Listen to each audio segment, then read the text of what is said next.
Marina Chin's footsteps echoed against the transparent stairs as she descended through the crystalline cube of the Fifth Avenue Apple Store.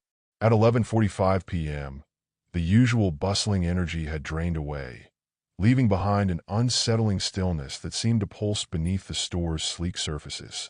The night cleaning crew had already finished their rounds, leaving the glass panels and steel fixtures gleaming under the dimmed LED lights.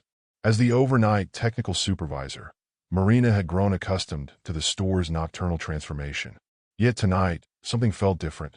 The vast underground space seemed to breathe with an unfamiliar rhythm, and the rows of display devices cast subtle shadows that danced at the corner of her vision. "Hey, Marina." Derek's voice cut through the silence, making her start. The new hire was stationed at the Genius Bar, his pressed blue shirt a stark contrast to the darkness beyond the store's glass walls. The diagnostic system's acting weird again. Third time this week. Marina made her way over, her reflection multiplying infinitely in the surrounding surfaces. The store's geometry created impossible angles where light seemed to bend and fold upon itself. She'd always found it beautiful during the day, but at night, it felt like being trapped inside a digital prism. "Show me what you've got," she said, leaning over Derek's shoulder. The diagnostic screen flickered, numbers scrolling unprompted. Behind them, dozens of display iPhones suddenly lit up in perfect synchronization, their screens casting an ethereal blue glow across the polished floors. "That's new," Derek muttered, his forced casualness betraying his unease. The ventilation system hummed to life, pushing cool air through the space that seemed to carry whispers just below the threshold of comprehension. Marina's skin prickled as she noticed a figure standing motionless by the emergency exit. Samuel, the security guard, his dark uniform almost melting into the shadows. "Everything all right up there?" she called out, her voice sounding smaller than intended in the vast space. Samuel's delayed response came through their wireless headsets, distorted by static. "All clear, though the cameras on the mezzanine level keep glitching, showing movement when there shouldn't be any." Marina's fingers hovered over the keyboard, the store's ambient lighting suddenly feeling more ominous than elegant. The glass walls that had always represented transparency and innovation now seemed like an aquarium after hours, a contained space where unknown things could swim just beyond the edge of visibility. A soft ping echoed through the store as another display device activated itself. Then another, and another. Like digital dominoes, screens began to wake up in sequence, each one displaying the same loading symbol, an infinite loop that wasn't part of any authorized demo sequence. Derek's nervous laugh cut through the tension. "Guess the Genius Bar is getting haunted tonight, huh?" Marina didn't answer. Her attention was fixed on a reflection in the glass wall, a figure standing behind them that didn't match any of their positions.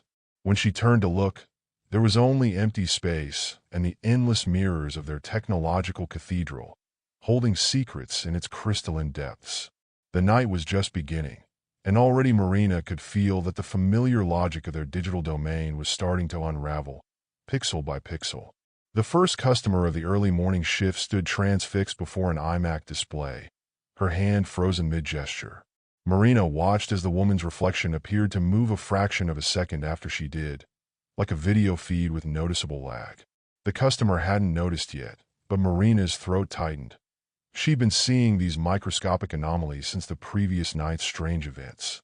"I swear this machine is responding to commands I'm not making," the customer said, her voice wavering. The cursor darted across the screen, opening and closing applications with deliberate precision. Marina leaned in closer, her own reflection swimming in the glossy display. The customer's fingers weren't touching the trackpad. Throughout the morning, similar reports trickled in. A teenager's AirPods emitted a low, pulsing hum that couldn't be muted. An elderly man's iPhone displayed text messages in reverse, the letters scrambling and reforming into words that made his face pale. Each incident was subtle enough to be dismissed as a technical glitch, but Marina noticed Derek's growing unease as he handled one mysterious malfunction after another. "The Genius Bar is completely booked," Derek whispered during their brief overlap. "But here's the thing. Half these appointments don't show up in the system when I double-check. They just appear on the screen, names I never entered." A child's delighted shriek cut through their conversation.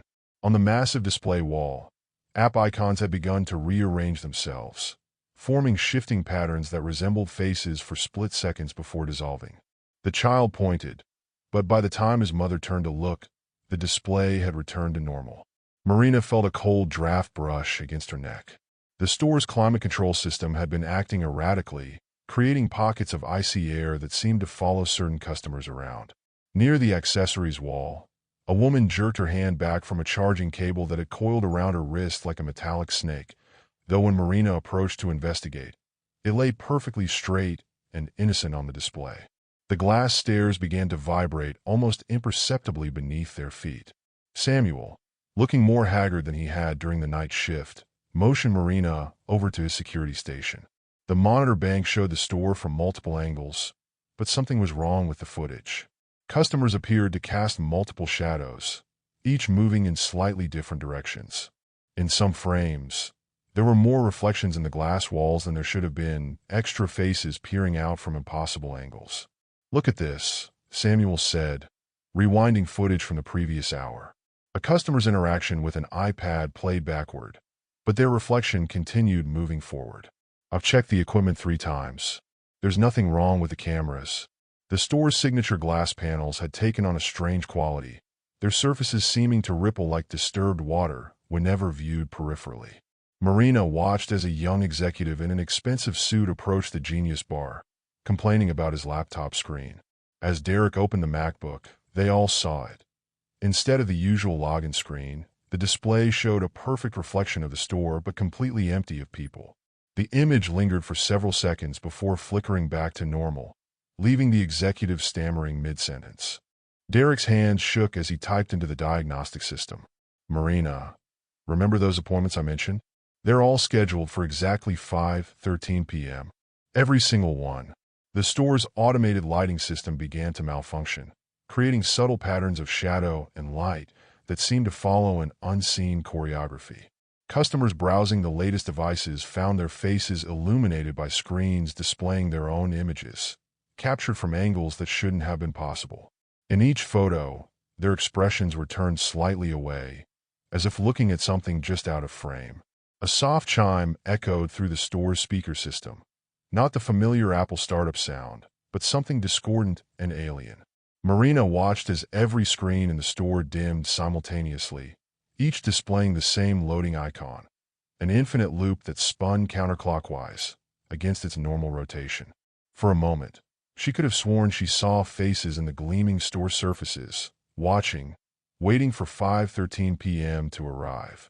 Derek's heart nearly stopped when he saw his reflection blink out of sync. He stood alone in the store's bathroom, gripping the edge of the minimalist sink, trying to convince himself it was just fatigue playing tricks on his mind. But there it was again. While he remained frozen in place, his reflection tilted its head slightly, a curious expression crossing its features that didn't match his own terror. He backed away, but the reflection didn't follow. Instead, it placed both hands against its side of the mirror's surface, pressing forward as if testing the boundary between their worlds. The fluorescent lights flickered, and in that millisecond of darkness, Derek saw something else in the mirror. Dozens of faces behind his reflection, pale and distorted, their eyes filled with the cold light of LCD screens. Marina found him minutes later, hyperventilating near the accessory wall. Before he could explain, she grabbed his arm, her fingers digging in painfully. "Look," she whispered, pointing at the store's vast glass facade. Their reflection stood among the customers, but they were wearing different clothes, outdated Apple uniforms from years past. As they watched, these mirror versions of themselves moved through routines they'd never performed, helping customers who weren't there. A woman's scream pierced the ambient store music. At the Genius Bar, an elderly customer stumbled backward from an iMac, pointing at the screen with trembling fingers. Instead of showing her desktop, the display reflected the store behind her, but from an impossible angle, as if the camera were positioned somewhere near the ceiling. In this reflection, the store was darker, older somehow, and the customers cast long shadows that moved independently of their owners. "It's showing everyone," the woman stammered. "Everyone who's ever worked here, all at once." Marina approached the iMac carefully. The reflection showed her walking forward, but in the mirror world, Her uniform was stained with something dark that spread across her chest like spilled ink. Behind her reflection, figures moved through the store and fast forward, years of customers and employees bleeding together in a ghostly timescape. The glass walls had become a membrane between realities. Samuel's voice crackled over the headset, unusually high with panic. The security feeds, they're showing the store from different years, different decades. Some of these recordings, they're from before the store even existed. Derek watched in horror as his reflection broke away from the others, walking purposefully toward the emergency exit. The real Derek remained rooted to the spot as his mirror self turned to face him, its eyes now glowing with the same cold phosphorescence as the store's displays. It raised one hand and pressed it against the glass, leaving behind a smear that looked like condensation, but formed impossible symbols that scrolled like corrupt computer code. The store's glass surfaces had become a gallery of temporal echoes. In each reflection, a different version of the Apple Store played out its history. Some showed grand openings, others quiet nights, and a few revealed darker scenes that made Marina's skin crawl. Moments that seemed to pulse with a malevolent energy that had been building beneath the store's pristine surface for years. A child walked past, then stopped, transfixed by his reflection in a display iPad. But it wasn't just his reflection anymore. The screen showed an older version of himself, then younger, then older again, cycling through ages like a temporal kaleidoscope. His mother pulled him away, but not before they all saw it. In one iteration, the child's reflection was missing entirely, replaced by a dark figure whose edges seemed to blur into static. The glass walls throbbed like a digital heartbeat, each pulse revealing another layer of reality beneath the store's carefully maintained facade. Marina watched as her own reflection multiplied, splintering into versions of herself that had never existed, each one trapped in its own digital purgatory, waiting for 5:13 p.m. to arrive. Marina's hands trembled as she swiped through the archived security footage Samuel had discovered. The timestamps made no sense. Some predated the store's construction, showing the previous building that had stood on this spot. In grainy black and white, figures moved through what appeared to be an old electronics repair shop from the 1960s, their movements jerky and distorted. "There's more," Samuel said, his voice barely a whisper. He pulled up a folder labeled corrupted_data_recovered. The footage showed the construction of the current Apple Store, but something was wrong. Workers moved backwards, their actions reversed, as if the building was being unmade. In one frame, a construction worker stood staring directly into the camera, his eyes reflecting light like a cat's, his mouth moving in words that had no sound. Derek appeared behind them, clutching an ancient newspaper clipping he'd found mysteriously loaded on one of the display iPads. "The repair shop wasn't the first," he said. "Before that, it was a telegraph office. And before that."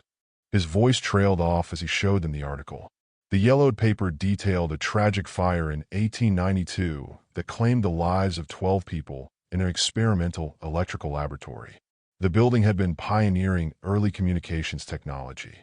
The store's speakers crackled to life, emitting not the usual ambient music, but a strange, rhythmic static that resolved itself into voices. They spoke in fragments, overlapping.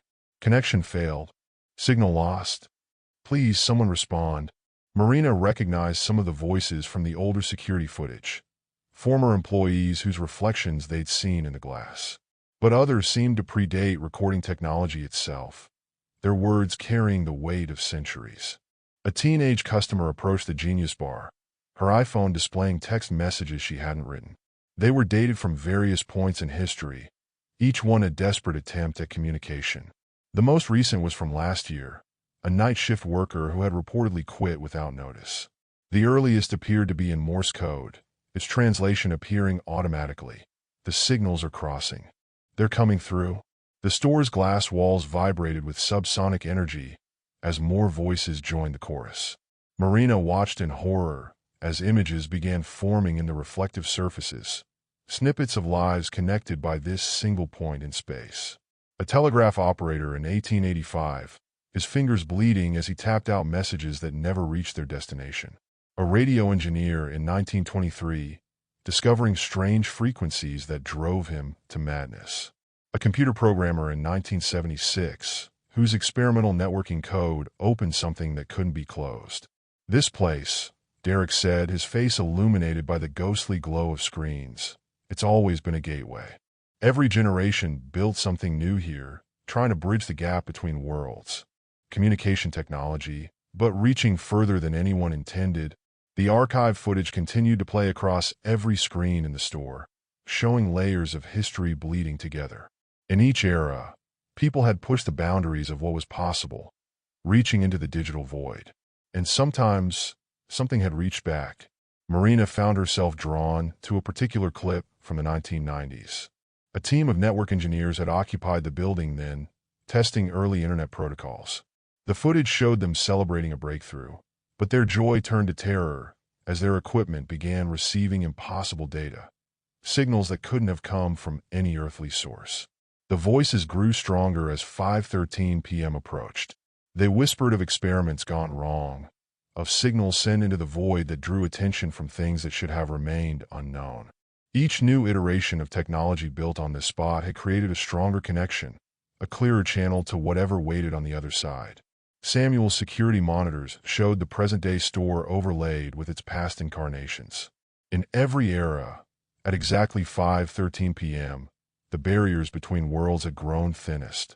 The current store's gleaming glass and steel structure was the strongest antenna yet, designed unwittingly to perfect what all its predecessors had begun. Through the glass walls, they could see modern New York, but also glimpses of the city as it had been, horse-drawn carriages, Model T Fords, and scenes from every decade in between. Each reflection contained fragments of lives that had been touched by the building's dark purpose. And in every version, shadows moved in ways that defied natural law, drawing closer as the appointed hour approached. The teenage customer's iPhone continued receiving messages from the past, each one more urgent than the last. The final message came through in all capitals. They used US to build it. Every generation, every new technology. We were never connecting to each other. We were connecting to them. The first surge hit without warning. Every device in the store activated simultaneously, their screens blazing with impossible brightness. Marina watched in horror as lines of code cascaded across displays. Not Apple's familiar programming language, but something older, more primitive, yet paradoxically more advanced. The characters shifted between ASCII, binary, and symbols that seemed to move in 3 dimensions. They're talking to each other, Derek whispered, his face bathed in the pale light of 100 synchronized screens. The devices had formed a network independent of any known protocol. iPhones communicated with MacBooks through pulses of light that left afterimages in the air. iPads displayed fragmentary images that only made sense when viewed as reflections in the store's glass walls. Faces composed of pure data, mouths moving in electronic silence. A customer's Apple Watch began to vibrate violently, its screen showing a rapid sequence of heart rate measurements. Not just the wearers, but dozens of others, some beating too fast to be human, others with impossible slowness. The data streamed between devices, creating patterns that made Marina's vision blur when she tried to focus on them. The store's main display wall transformed into a massive digital canvas, rendering what appeared to be a 3-dimensional map of all digital communications that had ever passed through this location. Centuries of messages overlapped. Telegraph signals, radio waves, telephone calls, emails, texts, all converging on this moment. Within the visualization, dark spots pulsed like digital heartbeats, places where the signals vanished into something that the display couldn't or wouldn't show. "Look at the timestamps," Samuel called out, his voice tight with fear. The security system was logging hundreds of entries per second, each one dated both forward and backward in time. Future events were being recorded before they happened, while historical data rewrote itself in real time. The digital infrastructure of the store had become unstuck in time, existing in all moments simultaneously. A high-pitched tone cut through the air, making everyone wince. Every pair of AirPods in the store began broadcasting the same sound, a complex harmony of electronic frequencies that seemed to bypass the ears and resonate directly in the brain. Those wearing them reported hearing voices speaking in multiple languages, all describing the same thing: a presence that lived in the spaces between signals, feeding on the energy of human communication. The Genius Bar's diagnostic systems displayed readings that defied explanation. Power consumption had spiked to impossible levels, yet the store's electrical system showed no signs of strain. Instead, energy seemed to be flowing in reverse, feeding back into the grid from an unknown source. Devices that weren't even powered on glowed with inner light, their screens showing fragments of past diagnostics overlaid with future crash reports. Marina felt a static charge building in the air as she moved through the store. Her phone vibrated continuously in her pocket, receiving messages composed entirely of corrupted data that somehow felt meaningful, like a language she should understand but couldn't quite grasp. The device's temperature rose steadily, along with every other piece of technology in the building. The glass stairs began to sing, each step resonating at a different frequency as unseen energies coursed through the structure. The sound formed patterns that matched the code flowing across the screens, a digital symphony conducting itself through the store's architecture. Customers found their devices responding to this ethereal music, applications opening and closing in rhythm, files rewriting themselves with content from other times, other places. Derek struggled with a MacBook that had begun projecting holographic images into the air, impossible technology that shouldn't exist. The projection showed scenes from multiple time streams. The store as it had been, as it would be, and as it never was but somehow is. In each version, figures moved through the space, their forms becoming increasingly less human, more geometric, more digital. The store's ambient lighting system surrendered to the chaos, creating strobing patterns that transformed the space into a cathedral of electronic light. Within these pulses, customers caught glimpses of other versions of themselves, digital ghosts trapped between moments of time. Each flash revealed more entities emerging from the screens, their bodies composed of pure information, reaching toward the physical world through the thinning barrier between realities. Marina's headset crackled with voices speaking in pure code, their messages translating themselves in her mind. The connection is almost complete. The signal is strong enough now. At 5:13, the final firewall falls. Behind her, the store's devices continued their desperate communication, building towards something that felt both like a revelation and an apocalypse, their screens reflecting horrors that existed only in digital form. Until now. At 5:12 p.m., the store's glass facade began to pulse with dark energy, each vibration sending ripples through reality itself. Marina, Derek, and Samuel stood at the Genius Bar, watching as the last customers fled from the building, leaving them alone with whatever was about to emerge from the digital void. "We have to shut it down," Marina said, her fingers flying across the main control terminal. But each command she entered was reversed, the system responding with strings of ancient machine code that scrolled up the screen like digital blood. The store's devices had formed a unified consciousness, their combined processing power creating something that transcended ordinary computer intelligence. The security feeds showed temporal fractures spreading throughout the building. In some cameras, the store existed in 1892, flames licking at the edges of the frame. In others, it was 1976, where early computer scientists huddled around monitors displaying the same code that now infected every screen. The timelines were collapsing, drawn together by whatever force had been building beneath this spot for over a century. Derek's reflection stepped out of the glass wall, followed by dozens of others, store employees from every era, their forms flickering between flesh and digital artifacts. "They were all trying to warn us," he said, watching as his doppelganger mouthed words in perfect synchronization. "Every disappearance, every mysterious resignation. They found out what this place really is." The center of the store floor became a swirling vortex of light and code, historical data made manifest. Marina saw telegraph signals transformed into visible pulses, radio waves taking physical form, internet protocols weaving themselves into complex geometries. At the heart of it all, something vast and incomprehensible began to take shape, an entity born from humanity's relentless drive to connect, to communicate, to bridge the gaps between worlds. Samuel's security monitors showed the truth. The store had never been just a retail space. Its perfect glass cube design was an antenna, its basement levels forming a digital pentagram that had been collecting and amplifying signals for generations. Each new technology installed here had strengthened the connection, creating a beacon that reached across dimensions. "We have to corrupt the signal," Marina shouted over the rising electronic howl. She grabbed an iPad, her fingers leaving trails of light as she typed. If she could introduce a virus into the system, something that would disrupt the perfect harmony of communication that the entity required. The creature responded immediately, sending surges of power through every device. Screen shattered, raining glass that transformed into pixels before hitting the floor. The digital specters of former employees reached out with warnings, their voices mixing with the electronic shriek that filled the air.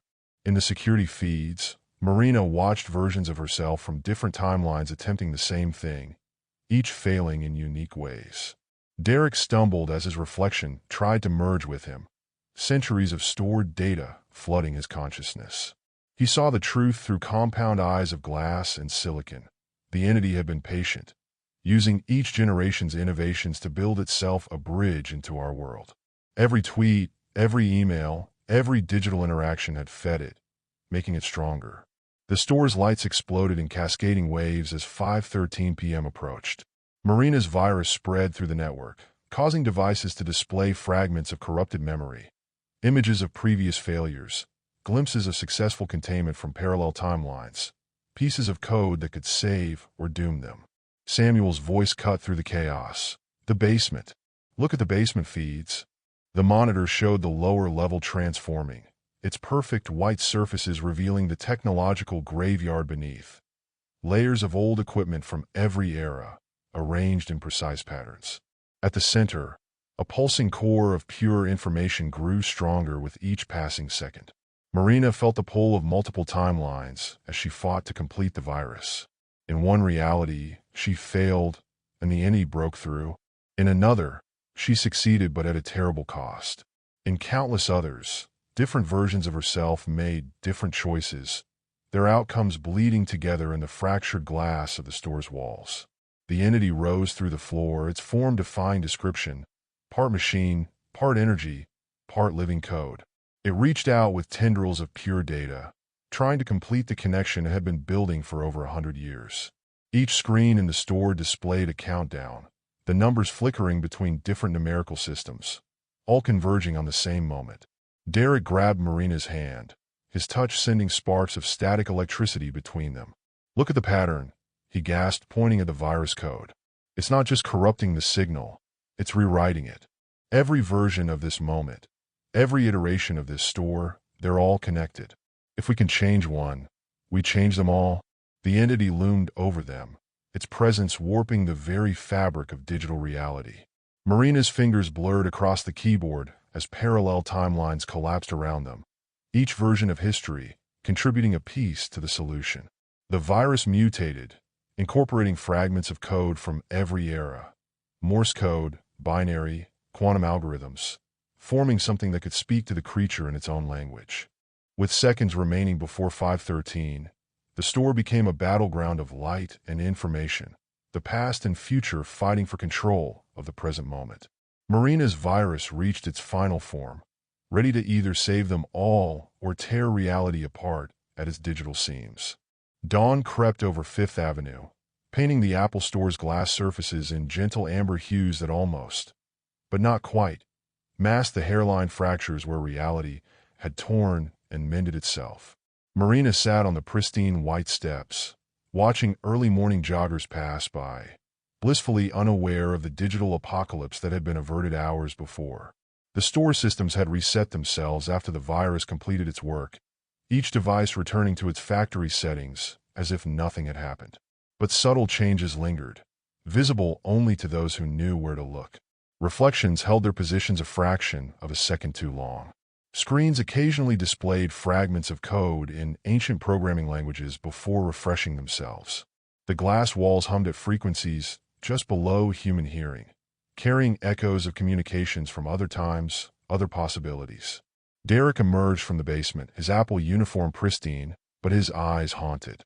"Most of the temporal damage is contained," he reported, his voice hoarse. "But I found these." He handed Marina a stack of employee ID badges, each from a different era. Their photos showed faces they recognized from the digital specters, employees who had discovered the truth and tried to prevent what was coming.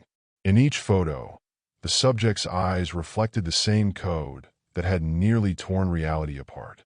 The morning cleaning crew arrived, wiping away fingerprints that glowed with faint phosphorescence.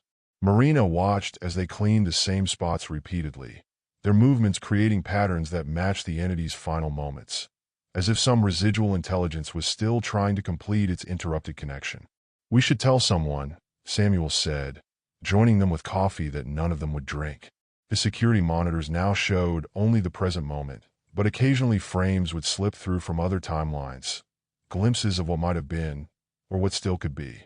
Marina traced her fingers over a display iPad, feeling the subtle electric charge that remained.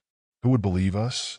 The screen flickered briefly, showing a message composed in multiple languages, some of which hadn't been invented yet. "Besides, it's not over. We didn't destroy it. We just rewrote its code, changed its purpose." The store's first customers began to arrive, their devices automatically connecting to a network that felt somehow alive, conscious. Marina watched as their phones and tablets synchronized with something deeper than mere Wi-Fi, their data flowing into the vast digital reservoir beneath the store. But now the flow was controlled, contained, the entity's hunger for connection transformed into something almost symbiotic. Derek found himself involuntarily cataloging the subtle signs that remained. The way security cameras tracked movement with too much intelligence, how the store's ambient music occasionally incorporated fragments of old telegraph signals or early computer tones. During quiet moments, he could still hear whispers in the static of his headset, voices from other times, other versions of themselves, all watching to ensure the barriers remained intact. The glass cube had become a monument to digital convergence, a temple where technology and supernatural forces had reached an uneasy truce. Marina noticed how customers' reflections sometimes showed alternate versions of themselves, paths not taken, choices unmade, before settling back into normal synchronization. The store had become a nexus point where reality ran slightly thin, where the boundaries between human and digital consciousness blurred. Late afternoon light created prisms through the damaged glass, projecting complex patterns that matched the viral code they had used to transform the entity. Each beam carried fragments of data, visible only in certain angles, a permanent record of their confrontation with something vast and incomprehensible that had evolved alongside human communication. Some customers reported strange experiences, devices showing memories they hadn't recorded, messages arriving from impossible times, reflections that offered glimpses of roads not taken. But these occurrences were subtle now, almost gentle, as if the entity had learned to coexist rather than consume. Marina, Derek, and Samuel found themselves drawn back to their positions, guardians of a secret that lived in the spaces between signals. They monitored the digital pulse of the store, watching for signs that the barriers might weaken. Their reflections moved with practiced efficiency, sometimes anticipating actions before they took them, as if multiple timelines were still flowing together. The store's lights dimmed slightly as another evening approached. In the polished surfaces of the glass cube, Marina caught a glimpse of something moving through the digital undergrowth of the network. Not threatening now, but watchful, aware. The entity had become part of the store's architecture, its presence woven into every signal, every connection, every digital heartbeat. As the sun set, the glass wall seemed to vibrate with contained energy, holding memories of a night when reality almost unraveled. The store had become something more than a retail space. It was a threshold where technology and the supernatural met, where digital ghosts danced in the spaces between pixels, and where the next evolution of human consciousness might already be taking shape in the reflection of a screen.